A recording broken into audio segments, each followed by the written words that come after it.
Le grand dialogue. Le grand dialogue, l'émission des débats du studio Tamani sur votre radio. Le grand dialogue. Dialogue intermalien, bilan des premières journées, c'est le thème du grand dialogue d'aujourd'hui. L'étape communale du dialogue intermalien a pris fin ce lundi. Ce forum vise, selon les autorités, à résoudre les désaccords entre les communautés. Dans toutes les communes, des propositions des sorties de crise ont été faites par les participants. Elles divergent d'une région à une autre. Mais la prolongation de la transition ainsi que le retour définitif de la paix ont été maintes fois mentionnés. Quel est donc le bilan de cette première étape? Qu'est-ce qu'elle augure pour la suite du processus? Suivez ces débats pour avoir toutes les informations. Nos invités d'aujourd'hui sont Soumeïla La, analyste, Khalifa Goïta, coordinateur des chefs de village du cercle de Yorosso, il sera au téléphone, Adama Traoré, président du CARSOC et membre de la commission paix et réconciliation du dialogue intermalien. Je suis Mariam Koulibaly, bonsoir et bienvenue. Le grand dialogue. Alors, Monsieur Soumeïla Allah, qu'est-ce que vous avez pensé de la phase communale de ce dialogue intermalien qui vient de s'achever ce lundi dernier? Un dialogue en soi, c'est une très bonne chose quand des Maliens décident de se retrouver. Nous avons une organisation sociale qui promet ce type d'action. Quand des Maliens se retrouvent, vous avez dans toutes les communautés au Mali des mécanismes endogènes de règlement des différends, des mécanismes endogènes où on s'assoit, on s'écoute, on règle les différends, on passe à autre chose. Mais encore faudrait-il que ces mécanismes ou ces dialogues soient sincères, soient inclusifs. Je n'ai pas personnellement participé à la phase communale, je n'ai pas participé aux différentes activités en tant que telles. Donc, c'est de l'extérieur que je vais porter mon regard. C'est vrai que les Maliens se sont retrouvés. J'avais personnellement fondé beaucoup d'espoir au début quand le dialogue a été annoncé par le président de la transition dans une de ses allocutions aux Maliens. J'avais fondé beaucoup d'espoir et j'avais porté de mes voeux que ce dialogue ne soit pas un dialogue de plus, que ce dialogue ne soit pas un dialogue de trop, que ce dialogue puisse être le point de départ de quelque chose qui ne nous amènera plus à nous asseoir, à dialoguer pendant un long moment.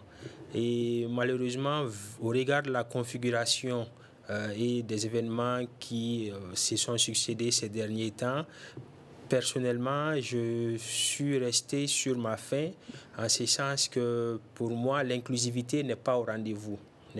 Même si tout le monde a été invité, mais des actions qui ont été entreprises ça et là, notamment la mise à l'écart de certains acteurs clés, me font dire que pour dialoguer, il faut des personnes qui ont des différends. Qui sont ces acteurs clés? Les partis politiques, par exemple, oui, qui, avec leur suspension, ont appelé de leurs vœux, leurs militants à ne pas participer aux différents processus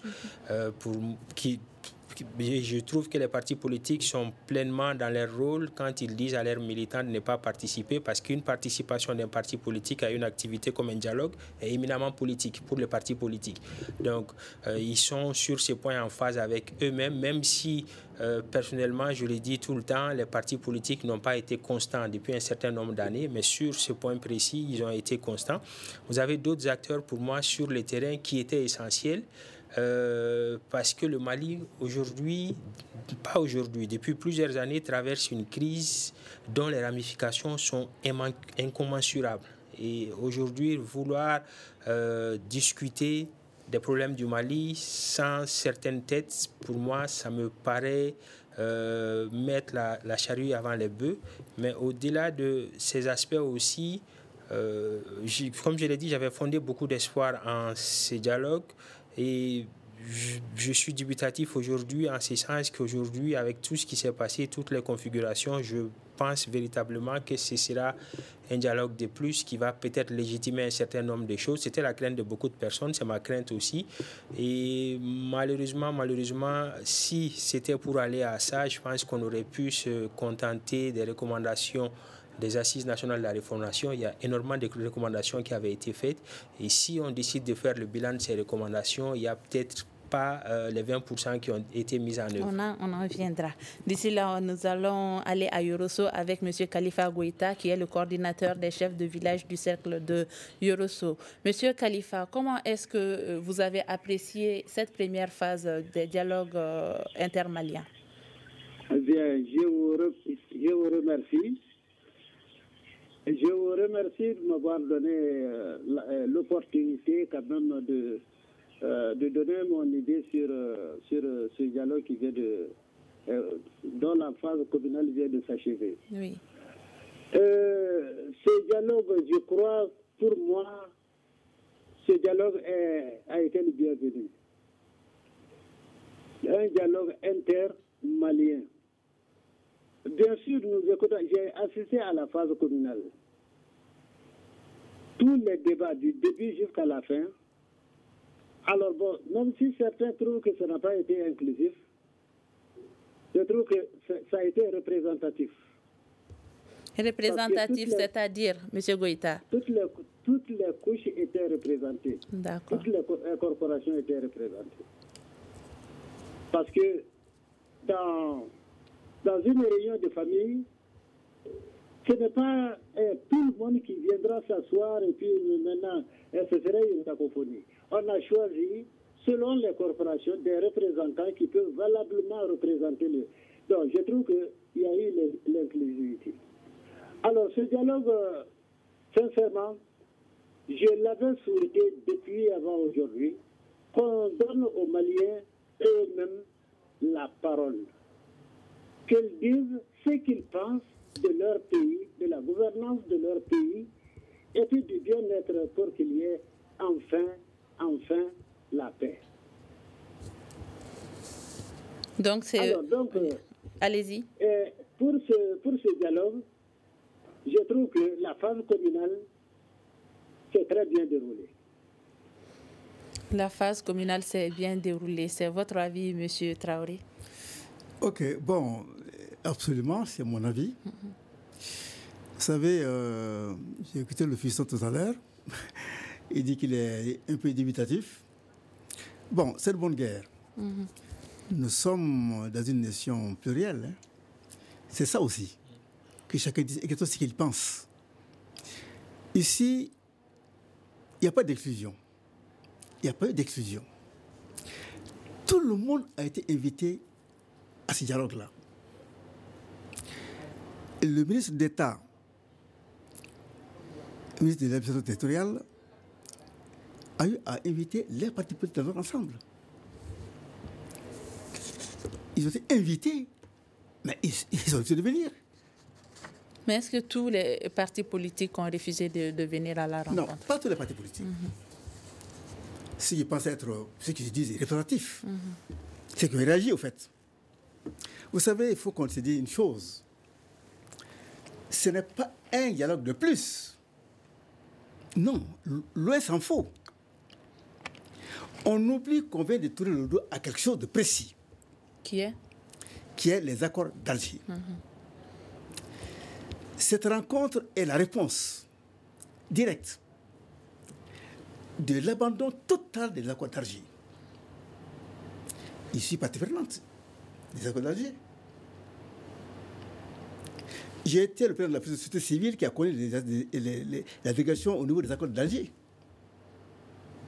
Nous avons au niveau, sous le leadership du groupement des leaders du Mali, Madana Hidara, Chérif Nyoro, le cardinal et le protestant Youssouf à l'époque, qui est maintenant remplacé par Yadara, on a produit un document. C'est moi qui ai connu ce document-là au niveau des accords d'Alger. J'ai été consultant au niveau du ministère de la Réconciliation nationale au titre des sociétés civiles du Mali. Et nous sommes appropriés cet accord-là. Alors, aujourd'hui, l'équipe actuelle, les jeunes, compte tenu dans la pratique ce qui s'est passé au niveau des accords, on a été unanime pour dire que ces accords-là, c'est pas bon pour le Mali. Car au-delà du ministère de la Réconciliation, je suis aujourd'hui le consultant au niveau de la Commission nationale des désarmements, des démobilisations et des réinsertions, chargé de la communication avec les rebelles. Donc, je sais de quoi je parle. J'ai dit une chose, c'est qu'on ne peut pas satisfaire tout le monde à la fois. J'ai été homme politique. J'étais homme politique dans ce pays. Le président du collectif des partis politiques en 1991, le président de l'ensemble des partis politiques, 41 formations politiques, c'était le président de ce collectif-là, qui a conduit le pacte national, étape Ségou et finalité à Mopti. C'est pas que dit l'ensemble des partis politiques. Et c'est de là-bas, au bord du bateau Soumari, et devant Amadou Touré et son premier ministre, j'ai dit, quand je quitte Mopti, la politique et moi, c'est terminé. Il sait de quoi il parle. Alors, vous savez, ici, venir se mettre, certains n'ont pas venu, ce débat a été inclusif. Dans toutes les régions du Mali, les gens sont mobilisés. On n'a pas parlé de partis, on parle de Maliens. Il faut qu'on fasse la différence. Hein. Avant d'être militant politique, tu es d'abord citoyen malien. On s'attend aux citoyens. Venez vous parler. Venez dire ce que vous pensez les uns des autres. Qu'est-ce qu'il y a comme débat, qu'est-ce qu'il y a comme fracture, qu'est-ce qu'il y a comme différent? Sans langue de bois. Parlez. Nous serons à l'écoute. Ça, c'est ceux qui ont initié le dialogue. Il référence le président de la transition actuelle. Alors, c'est pour dire que vraiment, il faut qu'on ramène à une dimension plus simple. On voit l'engouement que ça avait dans toutes les régions du Mali. Dans toutes les régions. Les gens ont répondu. Ils ont dit ce qu'ils pensent. Il y a beaucoup de choses dédiées. En ce moment, on est en train de faire la compilation au niveau, n'est-ce pas, du CCB. Je suis membre, n'est-ce pas, de la commission. Je suis membre du comité intermalien. Je suis membre de la thématique économie et développement durable. Donc ça veut dire qu'au fait, nous sommes en train de travailler là-dessus. Pleinement.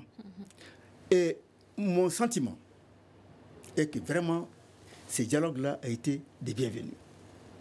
Mais il faut que les gens se rendent compte que c'est pour donner la réponse à quelque chose. On a abandonné les accords d'Alger. Alors qu'est-ce qu'il fallait faire?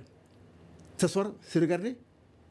Non. On dit, bon, maintenant, on laisse l'accord, on laisse l'Algérie, on laisse la France, on laisse tout le monde. Venons les Maliens. Parlons entre nous. Qu'est-ce qui ne va pas? On n'a pas besoin des forces africaines ou africaines pour se parler. Oublions tout ceci. Venez en malien dans toutes les communes, dans toutes les régions, qu'on se parle, qu'on se regarde, qu'on dise ce qui est. Et c'est ce qui s'est passé. Alors, on vient de terminer la phase communale.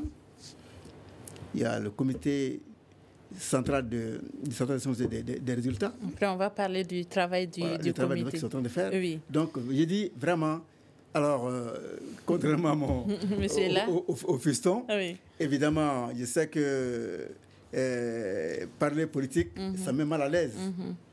Ça me met très mal à l'aise. 30 ans. Quel résultat? 30 ans durant.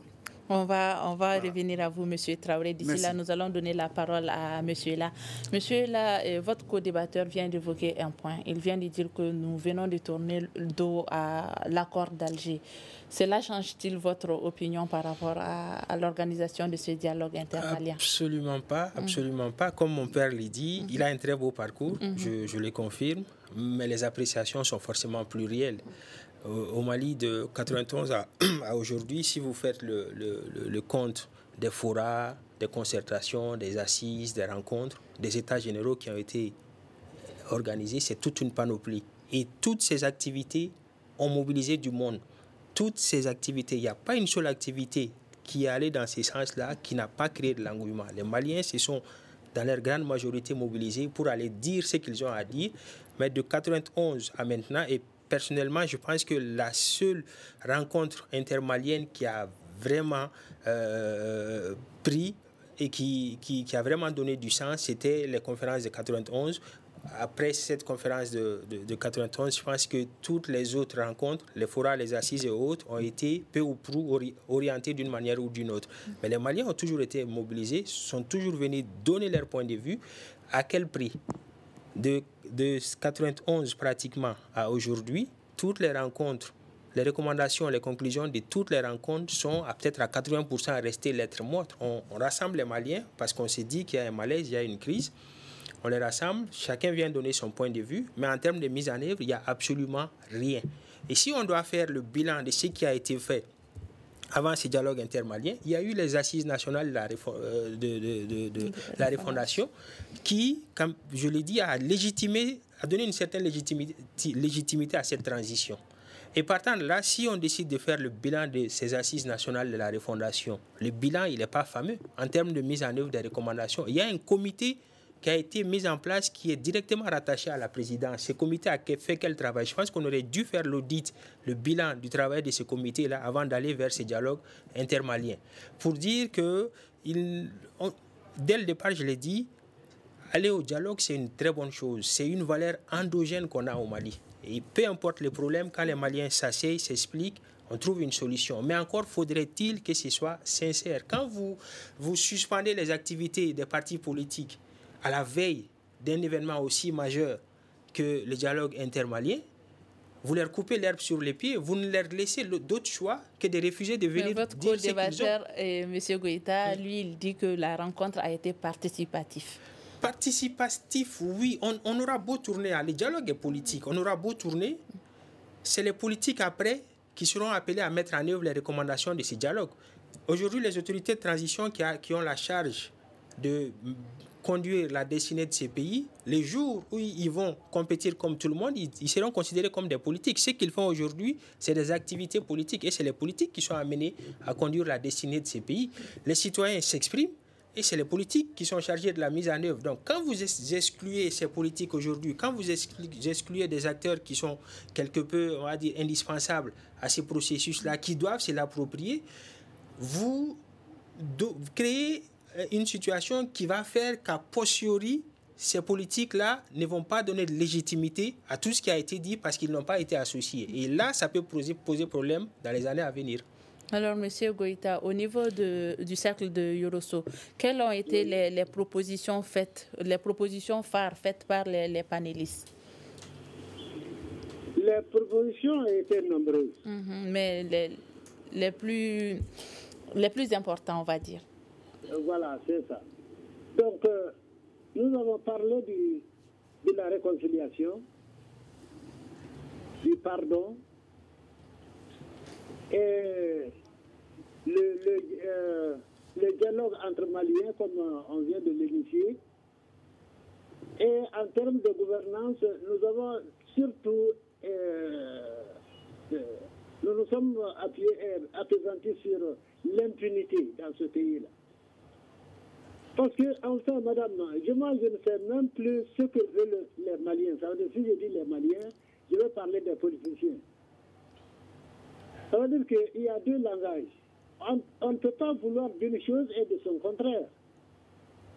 Alors, ce qu'on revendique là, ce qu'on revendique, les élections, le retour à une situation constitutionnelle. Mais le co-débatteur vient de le dire, ce sont les politiciens qui vont gérer ceci. C'est pourquoi on les avait tous appelés, comme l'autre l'a dit. Mais si vous refusez de participer à quelque chose qui vous concerne directement, je crois que vous ne pouvez que vous en vouloir à vous-même. Alors, nous avons parlé de cette transition. Nous avons dit qu'il ne faudrait pas que la transition la traîne davantage. Parce qu'il y a eu assez d'habitudes qui se sont créées, il ne faudrait pas qu'on en ajoute. Donc, il faudrait un court temps, même si, alors bon, on doit prolonger, que cela ne dépasse pas un certain temps, le minimum possible. Alors, nous avons parlé des jeunes et des femmes. Les jeunes, l'employabilité, et par là, ce qui parle d'emploi des jeunes, il faudrait une corrélation entre la formation et l'emploi. Parce que nous avons trouvé qu'une grande partie de cette crise-là vient aussi du sous-emploi des jeunes. Si on dit jeunes, il ne s'agit pas seulement des seuls diplômés, il y a les paysans aussi. Il faudrait songer à ceci. Donc, voici en gros les points sur lesquels nous nous sommes appesantis au cours de ce dialogue. Les propositions faites par les populations de Yorosso, vous venez de l'entendre, M. Traoré. À Bamako, est-ce qu'il y a eu des propositions qui rejoignent un peu les propositions faites par les panélistes de Yorosso? Oui, on est en train de faire la compilation en ce moment-là. Comme je dis, le record vient de terminer. Maintenant, il y a la commission centrale, une commission spéciale de centralisation des résultats. On est en plein travail en ce moment-là. Je ne vais pas un peu dévancer. Oui. Alors, je reste un peu dans l'optique de la viabilité de cette rencontre-là, de cette initiative du dialogue, où je suis en contrario vraiment avec mon fiston. Oui. Parce que finalement, il faut qu'on se dise les choses. Un parti politique, c'est quoi? Vous voulez mettre la vie d'une nation entre les mains d'un homme politique? Mais il n'est rien du tout. Excusez-moi. On va mesurer un peu nos propos. Il n'est rien du tout. Oui. Je suis homme politique, il n'est rien du tout.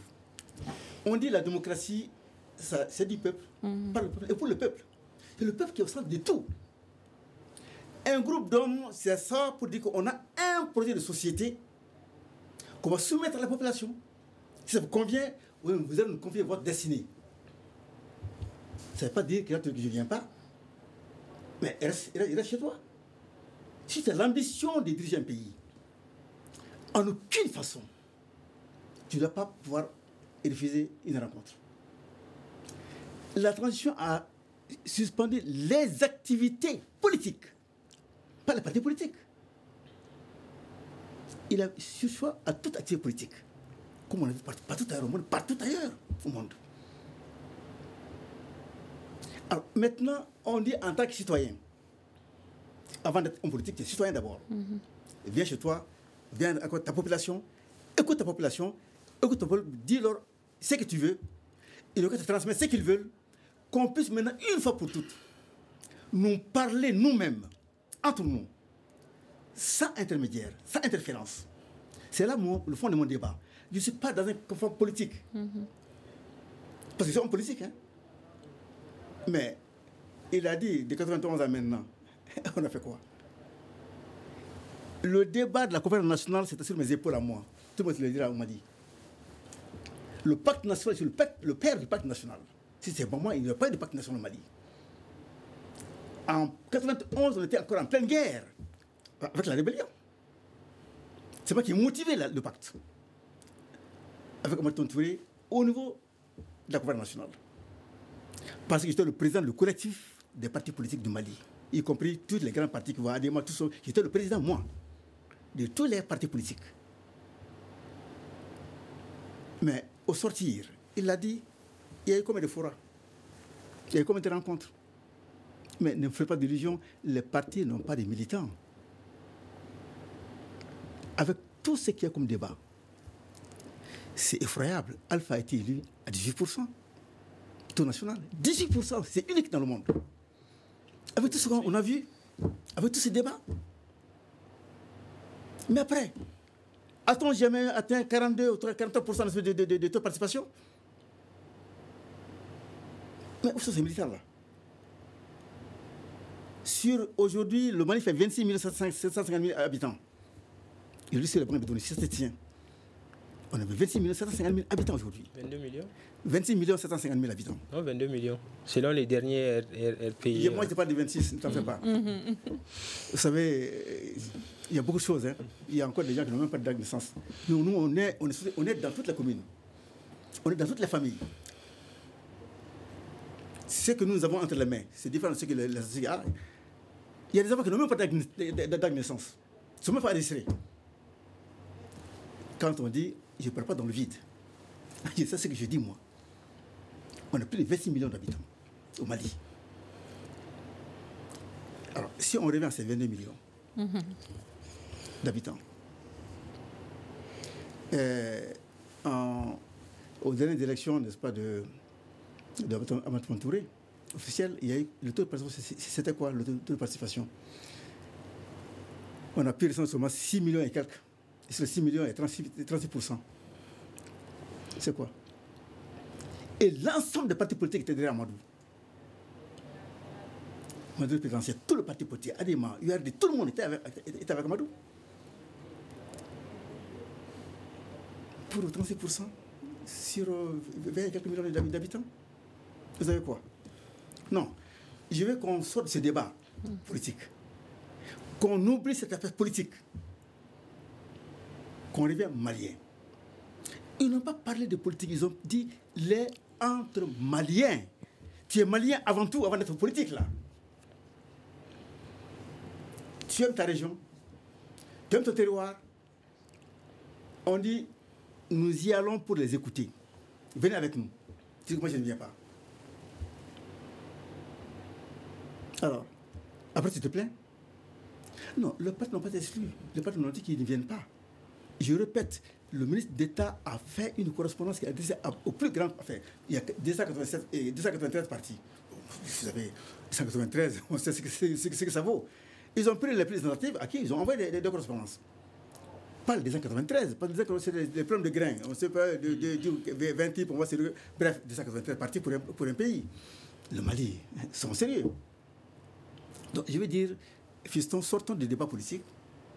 Je ne sais pas te convaincre, mais te dire simplement que l'avenir de ce Mali demain, là, c'est sur vos épaules à vous, jeunes. Soyez appréciés. Soyez à l'écoute. Ne refusez jamais une table. Quitte à venir dire en face de tout le monde ce que tu penses. Je ne suis pas d'accord. Ok, je préfère ça. Que de jouer à la chaise vide. C'est ce que les partis ont fait. C'est là où je le déplore. Sinon, ceux qui sont là, ils le savent. Ils connaissent ma position politique. Ils savent que de tout temps, je suis avec les partis politiques. Ils le savent de tout temps. Mais cette fois-ci, il leur a dit non. Attention, vous exagérez là. Nous sommes politiques, on n'a rien. Hein. Je dis qu'on n'a rien, on n'a personne. Il ne faut pas d'illusion. Et nos militants, quels militants, ils ne partent pas. Ils n'ont qu'à aller voir dans la région. Les principaux membres de RPM ont démissionné à Gogouna. On dit, c'est vrai, nous, on n'est même pas dans les partis politiques. C'est-à-dire, j'ai une correspondance à DCAE. C'est sur la table du président. Il dit, de grâce, ne sortez pas. C'est pas fait pour ça. On veut qu'on se parle. C'est pas le moment, c'est pas de dégager. Non, c'est pas ce niveau. On se comprend mal. Ce monsieur, excusez-moi, le président de la transition, il a eu l'idée. Ce n'est pas un fora en plus. Je dis, on a lu entre les lignes les accords d'Alger. Si vous voyez, moi, en tant que communicateur, au niveau de la Commission nationale des DDR, en face des rebelles, je suis tous les jours, n'est-ce pas, entre Kidal. Moi, je suis au désert. Hein. C'est pas en ville, moi, je parle dans le ville ici. Je suis tout le temps là-bas sur le terrain. De tout le temps. Dans le désert. Avec la soif. Donc, moi, j'ai vu les réalités. Il faut qu'on comprenne que ce pays, à un moment donné, qu'on revient à la dimension malienne. Il a dit, le débat du Mali, c'est vraiment l'arbre à parable. On se parle. On se regarde. Mais du fond du cœur, on dit ce qui est. Donc ce dialogue-là, c'est ce sentiment qui vous donne ce dialogue-là. Pas autre chose. Hein. C'est uniquement que les Maliens se parlent entre eux. Qu'on voit qu'est-ce qu'il y a comme problème dans cette zone-là. Problème au point de vue, pas seulement des querelles, non. C'est pas seulement des fractures. Mais il y a un problème en termes de développement. Qu'est-ce qu'il faut? Qu'est-ce qui ne va pas? Pour que vous puissiez effectivement vivre sainement. On doit atteindre vers le bien-être. Non, mais je peux même le mieux-être, non, même le plus-être du Malien. Pour y arriver, il faut se parler, il faut communiquer. C'est ça le sens qu'on a voulu donner à ce dialogue-là. Il ne s'agit pas d'un dialogue un fora en plus. Moi, j'ai assisté à tous les forats du Mali. Il n'y a pas un seul fora où je n'ai pas été partie prenante. Il n'y en a pas un seul. Donc, quelle est la particularité de ce fora? Il y a un comité de pilotage, n'est-ce pas, de dialogue entre les Maliens. Ce comité de pilotage regroupe près de 160 personnalités du Mali, de toutes les tendances possibles. Ils ont été mandatés par le président de la transition. Ces 160 personnes se sont réunies. On a fait les thèmes de référence du dialogue. Pendant un mois, on a travaillé sur les thèmes de référence. Et ces thèmes de référence, maintenant, on doit maintenant les élever au niveau communal, au niveau régional et au niveau national. Maintenant, on vient de terminer seulement la phase communale. Les communes se sont parlé. Ils se sont parlé. C'est qui dit le contraire, là. Excusez-moi, donc il ne serait pas honnête. Les communes se sont parlé. Ils ont que le courage de venir. Plein de partis politiques sont là, mais ils ont dit, bon, maintenant, en rentrant dans la salle, nous mettons, n'est-ce pas, la voie de parti politique, on vient en citoyen. Pas de problème. Mais la couleur politique, c'est quoi d'autre? On dit non, laisse politique. Oui, d'accord, je ne suis pas politique, je suis citoyen, je vais parler. Mais tu viens. Donc, prendre l'aspect politique pour dire que aucun parti n'a été exclu. On a suspendu les activités politiques et ça, c'est normal. Nous allons donner la parole à M. là pour qu'il puisse réagir. Je voudrais poser la réagir. prochaine question. Justement, dans l'absolu, ce que mon père dit, dans l'absolu, ce serait parfait. Mais sauf que nous ne sommes pas dans l'absolu. Donc vous n'êtes pas optimiste? Je ne suis pas du tout optimiste, encore une fois. Je l'ai dit pour plusieurs raisons. Il y a tellement de paradoxes, tellement de choses qui constituent des oxymores pour moi quand vous suivez l'évolution de l'actualité et tout. Pourquoi, quand il s'est agi de créer l'AES, les Maliens n'ont pas été consultés?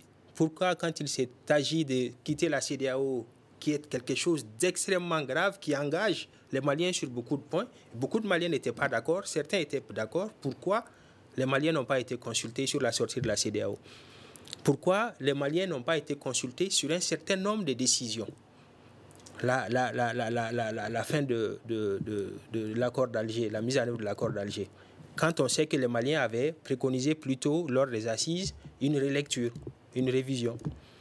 Pourquoi aller vers un dialogue intermalien quand la transition de façon légale doit prendre fin? Pourquoi préparer un dialogue entre Maliens à ce moment-là? J'avais personnellement placé beaucoup d'ambition sur ce dialogue-là. J'avais porté au départ un regard très positif sur ce dialogue, mais au regard de l'évolution de la situation, de l'actualité des événements, aujourd'hui, je suis très sceptique quant à la sincérité de ces dialogues. Quand mon père dit que le dialogue, l'aspect politique ne doit pas être pris en compte, le dialogue, il est éminemment politique, encore une fois. Il est éminemment politique, et un politique, quand il vient, il ne vient jamais avec la casquette des citoyens. Quand il doit venir, il vient avec la casquette du politique, avec la casquette de son idéal politique et avec la casquette de sa formation politique. C'est en cela que le politique verse son essence dans les dialogues. Si à la veille de ces mêmes dialogues, parce que les politiques ont demandé l'organisation des élections, qui était très légitime au regard des engagements que la transition elle-même avait pris, quand on suspend leur activité, c'est de bonne guerre aujourd'hui que ces politiques refusent d'aller au dialogue. Je ne suis pas politique. Moi, je ne suis pas politique. Je ne vis pas de la politique. Je n'ai jamais milité dans un parti politique. C'est ma lecture de la situation. Et aujourd'hui, quand vous allez à ces dialogues-là, pour que les Maliens se parlent entre eux, encore une fois, dans l'absolu, c'est une très bonne chose. Mais moi, je reste convaincu que la seule chose qui sera retenue à la fin de ces dialogues, c'est la prorogation de cette transition qui va légitimer encore un certain nombre de choses. Alors, cela fait partie des recommandations faites par certaines régions, notamment la région de Kidal. Aussi, parmi les recommandations qu'on a eues au niveau du cercle de Bafolabé, il y a aussi la réduction du nombre de partis politiques en 5. Qu'est-ce que vous en pensez? Pour moi, c'est une fausse bonne idée. On prend souvent l'exemple sur le Sénégal. Au Sénégal, il y a plus de 300 partis. En Côte d'Ivoire, il y a pratiquement 200 partis. Au Cameroun, il y a plus de 300 partis. Ce n'est pas le nombre, au fait, de partis politiques qui importe le plus. C'est l'idéologie portée par des partis politiques. Au Mali, vous avez à peu près 297 partis politiques aujourd'hui. Sur les 297 partis politiques, quels sont les partis politiques les plus dynamiques? Il n'y en a pas beaucoup. Je pense il suffit juste de revoir les cadres légaux, les cadres substantifs et faire en sorte que ces cadres-là soient suivis d'effets pour que la réduction se fasse d'elle-même. La loi autorise les citoyens à se mettre ensemble et à créer des partis politiques. Ça, c'est une disposition constitutionnelle. Et on ne peut pas revenir sur ça. Je pense que ce type de recommandations ne peuvent pas être traduites dans les faits, à moins qu'on révise la Constitution. Il y a cette liberté qui est donnée aux citoyens de se constituer en parti politique. Ce qu'on peut faire, c'est de mettre des exigences. Quand vous créez un parti politique, il faut, sur peut-être un certain nombre d'années, avoir des bases ou des cellules, comment ils appellent ça les partis, des comités, dans pratiquement un certain nombre de circonscriptions. Ça, ce serait déjà une bonne chose. Et si cette exigence est suivie, je pense que beaucoup de partis vont tomber parce qu'ils ne seront pas en mesure d'avoir des circonscriptions, des comités actifs dans un certain nombre de circonscriptions. Avoir un certain nombre de militants qui paient régulièrement leurs cotisations et avoir un plan de formation annuel des militants financé par les partis politiques. Je pense qu'à partir de la définition d'un certain nombre de critères, on peut faire tomber beaucoup de partis politiques. Et si au bout de 2-3 exercices, un parti politique n'arrive pas à se conformer à ce type d'exigence, le parti est tout de suite dissous. On peut intégrer dans les corpus juridiques ces types de propositions qui, de façon continue, va réduire le nombre de partis politiques qui ne sont pas à même de créer un certain dynamisme auprès des populations. Alors, M. Goïta, vous, dans la région de Yorosso, est-ce que vous pensez que toutes ces recommandations sont réalisables? Ces recommandations sont réalisables. Comment? Qu'est-ce qu'il faut? C'est réalisable en ce qui concerne les partis politiques. Alors, nous nous sommes beaucoup appesantis sur ça, et puis ce qu'il vient de dire tout de suite là, alors il faudrait des critères pour la survie de certains partis. Ça, quoi, plus de 200 partis, c'est trop. Et nous en avons qui n'ont pas de projet de société, qui n'ont pas de territoire, et bon, les critères définis, ils ne les remplissent pas. Comme ils viennent de le dire, si on contrôle tout ceci, beaucoup de partis vont tomber. Beaucoup de partis vont tomber. Alors donc, chez nous ici, nous trouvons que réellement, le pléthore de partis est un handicap, même pour notre paix. Alors nous avons suggéré de diminuer ce nombre-là, en suivant les critères établis par la charte dans la charte des partis politiques. Parce que vous voyez, si par exemple il y a trop de techniciens sur un mur, trop de maçons sur un même mur, le mur n'avancera pas. Alors il faudrait déqualifier pour que ce mur soit atteigne une certaine hauteur.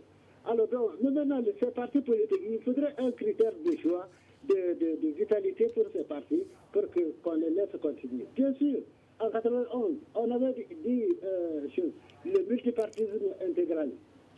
Mais nous voyons là où cette intégralité nous a conduit.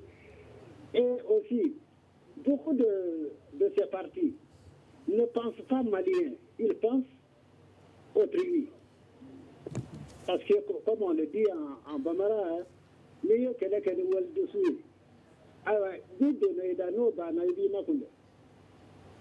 alors donc, c'est pourquoi nous disons de faire un choix judicieux et puis limiter ces partis politiques-là. Alors, la prochaine étape est régionale. Comment tout cela s'organise au niveau du cercle de Yorosso? La régionale? Oui. Oui. La régionale a été convoquée. Bon, il y a les rapporteurs qu'on avait désignés par commune. Ces rapporteurs vont se retrouver au niveau de Koutiala. Et maintenant, c'est là-bas où il y aura la compilation. Monsieur Traoré, nous acheminons vers la fin de ces débats. Nous sommes pratiquement à 5 minutes de la fin. Okay. Maintenant, la prochaine étape, c'est la phase régionale. Comment tout cela s'organise au niveau de Bamako et au niveau national? Bon, je crois que les documents de l'IASO, je vais diviser la salle comme ça avec quelques documents là-dessus par rapport aux activités proprement dites. Ici, nous savons qu'au niveau du comité de centralisation, parce qu'il y a un comité spécial des documents de dialogue. Maintenant, nous sommes en train de récupérer toutes les recommandations venues de toutes les communes, et maintenant, on les centralise. Le SPA va commencer du 22 au 24, ici à Bamako, pour rassembler tout ce qui vient de toutes les communes et le district de Bamako. Et à partir du 24, nous allons confiner tout ça dans un document qu'on prépare maintenant les assises nationales, au niveau national, qui va commencer à partir du 6 mai prochain. Donc, à l'heure actuelle, on est en train de recevoir, n'est-ce pas, les différentes propositions des régions, des deux communes. Je pense qu'aujourd'hui, sûrement, on va en finir. D'ici demain, on finira avec ça. Et le 24, donc, on va pouvoir donner un document bien précis, et tout compilé, de tout ce qui a été dit dans toutes les communes. Donc la région maintenant va produire son document. Ces documents seront produits le 24 mai prochain. Donc quel bilan dressez-vous de cette phase communale qui s'est achevée ce lundi? Comme je le dis, pour ceux qui viennent comme nouvelles, toutes les régions, toutes les communes ont répondu massivement. Et ils ont produit des documents qu'ils ont ensemble appréciés. Vous savez, on ne peut pas faire de l'omelette sans casser des œufs. L'unanimité n'a jamais existé dans le monde. Ça n'a jamais existé. L'unanimité, ça n'a jamais existé. Il faut toujours qu'il y ait des gens qui ne sont pas contents. Ça, c'est normal. Bon, c'est par réaction par rapport à mon fiston. Il a des objectivités, je sais. Mais mon débat, c'est de contrarier. Afin, n'est-ce pas, de faire sortir que c'est un jeune qui est là. En face de moi, peut-être qu'après, demain, on doit se retrouver. Parce que, comme on dit à Mamara, quoi, toi, on a toi, da. Un couille à ma couille, avec quoi d'autres peut-être la musique au toit là. Moi, je le taquine un peu pour qu'il sorte un peu, n'est-ce pas, de secondes. Mais en réalité, vous savez, ce qui est là est nouveau. Nous avons fait les assises nationales. On a fait des recommandations au niveau des assises là. Tout ce qu'on donne comme référence. C'est dommage, on n'a pas eu trop de temps à parler des partis politiques.